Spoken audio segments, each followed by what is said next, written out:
First, we're not a cult.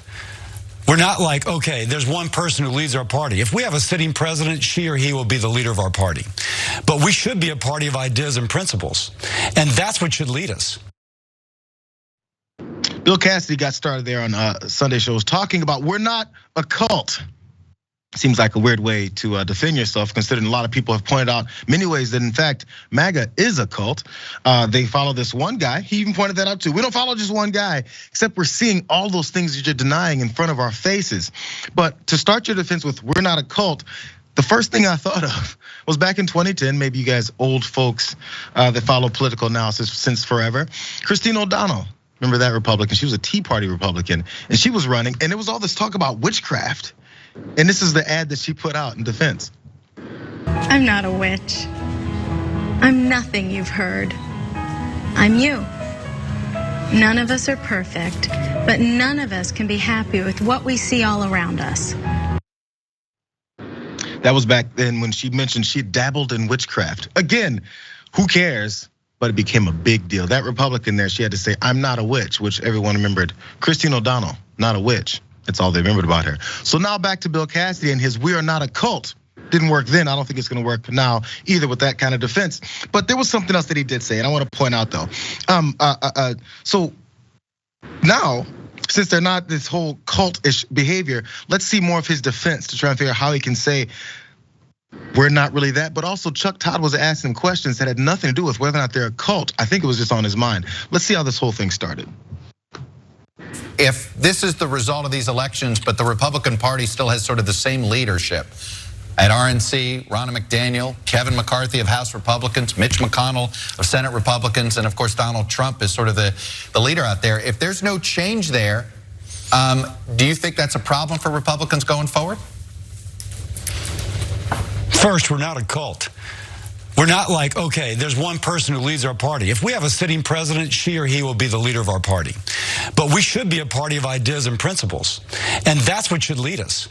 And I will go back, what we've been lacking perhaps is that fulsome discussion followed up with the policy initiatives that we work to pass that will define who we are. Again, we are not going to have one person anointed unless she or he happens to be a sitting president. We should have a set of principles and ideas and legislative accomplishments that is our lodestar, if you will. The Republicans have established ourselves as the anti-woke brand. We care about being anti-woke. Now let's have a series of policy initiatives that actually help people's lives get better. Okay, Burbank, so here we are. Cassidy is trying to go with, I wrote it down. He goes, we should be a party of ideas and principles. That would say that they're currently not a party of ideas and principles. A good job, because you're correct. Also, we need to back up these stances we have with initiatives to define who we are.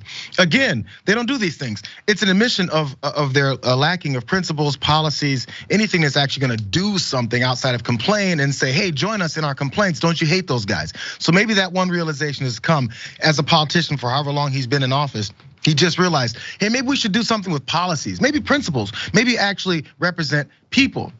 But then he ruined it all with we're the anti-woke party. So you're asleep while you're trying to come up with policies, principles, and ways to help the American people. Yeah, that's what they're running on. We would like our followers to just stay asleep. Don't wake up to what's going on in the country, stay asleep, which is hilarious if you think about the foundation of the word woke. Right, it started in the Black community. Be aware of how white capitalism has been set up to oppress us. Then it got kind of a more broader definition. Be aware of the political systems that are set up to oppress us. And now it means next to nothing the way it's used today. I mean, seriously, if you're telling people who follow you, who are members of your party, to be anti-woke, to stay asleep, I mean, that makes it seem more like a cult. You don't want them to be paying attention to what's going on in the world. They have their scripture, they have QAnon, they have their leader that they follow, Donald Trump. I mean, even if the Republican Party as a whole isn't a quote, the MAGA crew, they're definitely a cult. their rallies give indoctrination. It's their place of worship. I mean, they actively recruit more people. It has all of the elements of a cult. I would argue maybe we should be identifying that as a cult. The MAGA faction of the Republican Party absolutely is one. But by saying you want your base to not pay attention to politics and vote for them, despite them not having principles, despite them not getting anything done legislatively, I mean, that's not a convincing pitch to join a dying party. Well, the pitch to talk about how we need to go with principles and initiatives and all that stuff. Let's shift gears to the second part about this story, because there's people who support Donald Trump, not a cult. In fact, Jon Voight is a well-known actor who's not in a cult, but he would definitely disagree with Bill Cassidy's assessment about escaping that cult. This is what the types of folks that Cassidy has to fight back against if he wants to change that narrative. Watch that. My fellow Americans, we're in danger of a third world war. We as a family of one truth must hear this now. Look at this lie, this deceit that continues day after day. Can you not all see this lie? We must all wake up. It's supposed to be the land of the free. It's far from this. It's a dark web, a dark world, but not for long, because, my friends, a change is coming and a new light will emerge. We must all see this truth and allow justice to take place now. You see, the only way we can win these elections is to see the lies, deceit, and corruption from the left, the media, and the unknowns. Let us pray that the one president who understood truths and had the best interest of the American people, the American dream, President Donald Trump, will return to the presidency. He and only he can stop this swamp. Allow President Trump to rebuild our soil and our land so we can rise to her glory. Jesus. Not a cult at all. Now keep that in mind. There's one more piece here, Burbank. So keep in mind, Bill Cassidy wants to tell everyone it's not a cult. Jon Voight wants to tell everyone absolutely it is, because he said things like, we'll return to the presidency. Donald Trump will. He and only he can stop this. He is risen, is what Jon Voight would have to say. So in response to that, one more question Chuck Todd had for Bill Cassidy was, okay, fine. You got all these folks that actually are worshiping Donald Trump. But the thing is, now that he's saying he might come back, might run again, would you support him? Here's Bill Cassidy talking about this. It's not a cult. Can you imagine having to support Donald Trump again if he's the nominee of your party? Our party should be about the future.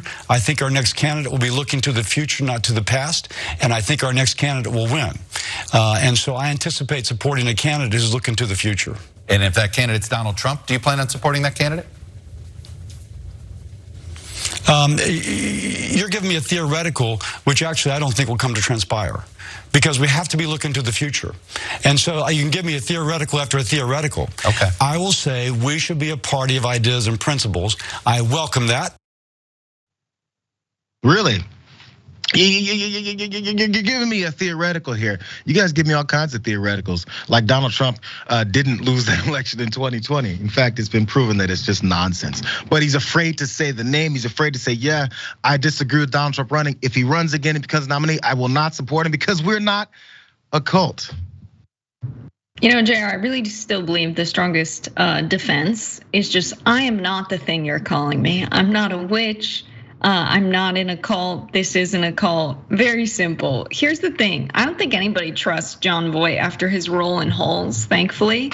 So even though he's a famous actor, whenever I see his face, I think he's the character still. So I don't trust what he's saying. But Bill Cassidy making this case with Chuck Todd is just weird to me. Like, go talk to the people in your party, complaining in the media about how your party's been run and your vision for the future. I'm not sure that that's like a winning strategy to change the party. I'm sure there are some people who agree with him, and we saw how these elections results went for right-wing extremists, but like, go talk to the people that are destroying the party if that's how you feel. It just seems weird that the Republican Party is having their fights in the media instead of with each other. Well, he's really trying to, and I think we're gonna find out a little bit later. The fights behind closed doors are much more savage if you're anywhere near Donald Trump. We've heard those stories before too. By the way, not only Holes, but also Enemy of the State. Can't trust Jon Voight after Enemy of the State. He was the worst bad guy in that movie. In fact, he played a politician in some kind of way, right? Like a national security guy. He was a bad guy. He's a good actor in those roles.